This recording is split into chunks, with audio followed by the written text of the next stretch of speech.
यहाँ पर श्रीमान गुलाम नबी जी ने भी और श्रीमान आनंद जी ने भी अफसरों के तबादले को लेकर के बड़ी पीड़ा व्यक्त की और मैं देख रहा हूँ जैसे पानी में चना सूखता है ऐसे सूख रहे हैं लोग। इतना दर्द हो रहा है इनको कि ट्रांसफर हो गई। मैं जरा कहना चाहता हूँ, उपदेश देने से पहले जरा हम भी आईने में देख लें अपने आप को।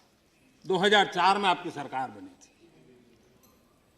2004 में सरकार बनते ही आपने एक पल के विलंब बिना कैबिनेट सेक्रेटरी को हटा दिया था। आपकी 2004 में सरकार बनी थी, आपने सीनियरिटी को छोड़ करके फॉरेन सेक्रेटरी की नियुक्ति की थी। 2004 में आपकी सरकार बनी थी, आपने पल भर में होम सेक्रेटरी को निकाल दिया था। 2004 में आपकी सरकार बनी थी, आपने महत्वपूर्ण डिफेंस सेक्रेटरी को पल भर में निकाल दिया था। इतना ही नहीं, आपने अपमानित करके गवर्नरों को अंधेरे में रख करके निकाल दिया था।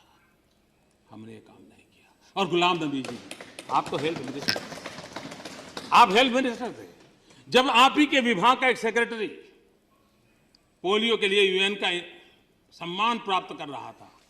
एक हाथ में यूएन का सम्मान चल रहा था और दूसरे हाथ में आपने निकाल दिया था। और इसलिए हम क्या क्या खोलना चाहते हैं तय करें। मैं नया हूं लेकिन खजाना बहुत बड़ा है और इसलिए हम उस दिशा में जाना चाहते हैं कि नहीं जाना चाहते वो हम तय करें। और इसलिए हम कहते हैं कि भाई हमारी कोशिश ये है, गुड गवर्नेंस हमारा प्रयास है। यहां पर यह भी बात आई कि भाई कुछ हमारे समर्थकों के मुंह से भी आती है, कुछ हमारे प्रति अच्छा भाव रखने वालों का भी आता है और कुछ विशेष प्रेम करने वालों का भी आता है। और मुझे तो विशेष प्रेम करने वालों को प्रेम बहुत मिला है। जमीन पे कुछ नजर नहीं आता है।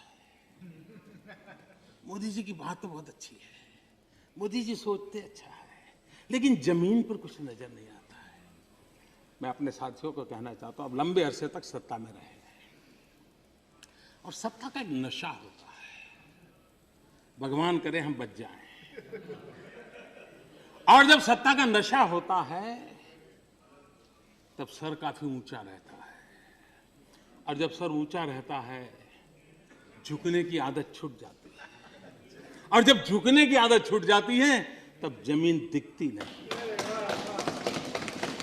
और इसलिए जितना झुकोगे उतना ही जुड़ोगे।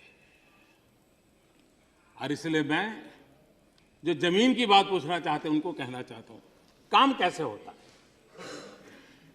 रेलवे सरकार की, हाईवे सरकार के, लेकिन दोनों के बीच इतना टकराव चलता था कि 350 से अधिक प्रोजेक्ट हाईवेज के रेलवे मंजूर नहीं करती थी या रेलवे के प्रोजेक्ट हाईवे मंजूर नहीं करता था।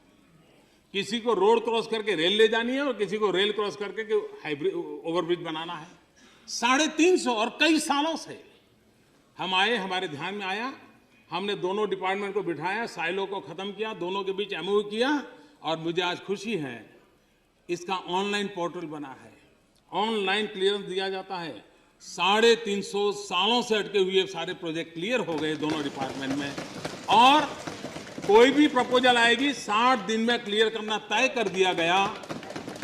60 दिन के भीतर जो काम अभी प्रोसेस में है, आज सिर्फ 22 प्रोजेक्ट हैं जो प्रोसेस में है। ये है गुड गवर्नेंस, ये है काम होना।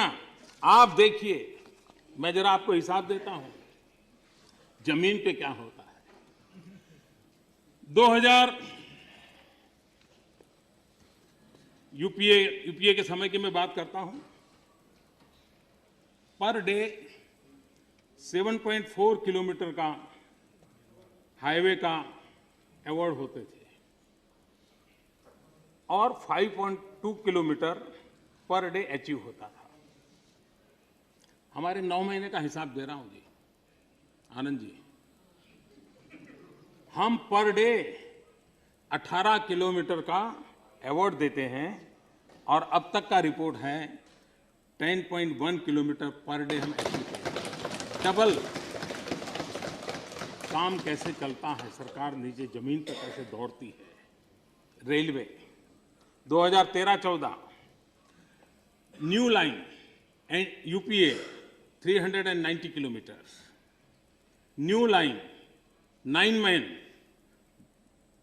NDA 2 410 kilometre. 2013-14 gauge conversion 585 kilometre, 9 महीने हमारे 700 किलोमीटर। यूपीए डबलिंग 675 किलोमीटर, हमारा 810 किलोमीटर। कहने का तात्पर्य ये है कि अगर हम जमीन के साथ जुड़ें तो जमीन पे क्या चल रहा है वो अपने आप पता चलने लग जाएगा। ये मुझे पूरा विश्वास